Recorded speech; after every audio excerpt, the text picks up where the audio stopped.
Pagpusil-patay sa retired police officer sa Dagban sa Lapu-Lapu nakuhaan sa CCTV. Samtang Lapu-Lapu City Police Office miumol na og task force pagsulbad sa krimen. Ano ang report? Sa kuha sa CCTV sa Lapu-Lapu City Nerve Center makita ang motorsiklo nga gimaniho sa biktima. Nga gituparan sa laing motor nga gisakyan usab sa duha ka mga lalaki. Mihunong ang duha ka mga motor.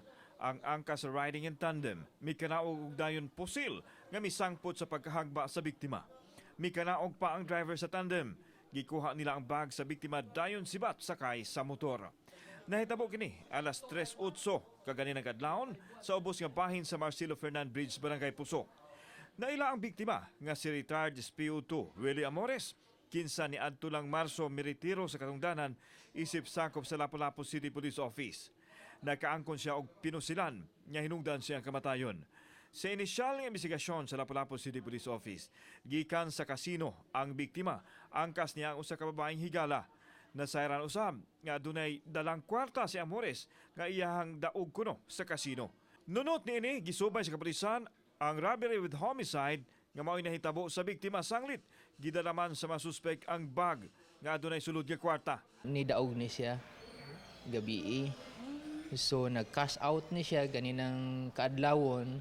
Then pag uli niya maunay na kuan. Pag uli niya maunay na ay motor nga nagsunod sa iya ha. Kaganinang buntag miumol dayon og task force Willie ang Lapu-Lapu City Police Office nga gisangunan sa pagsulbad sa krimen. Nag-create tag Task Force Willie. Task Force Willie, dili na siya is Special Investigations Task Group kay kanang retired na manggod siya. But ato gihapong kuan, ato gitagaan og pagtagad ni iyang kaso tungod sa former LCPO personnel manggod siya. Lakip sa gitanaw sa may investigador ang posibleng adunay personal nga gikabangi ang kanhi pulis. Layo ra usab ang posibilidad nga nalambigit sa druga si Amores tungod kay limpyo man ang iyang record. We don't have received derogatory information sa among opisina.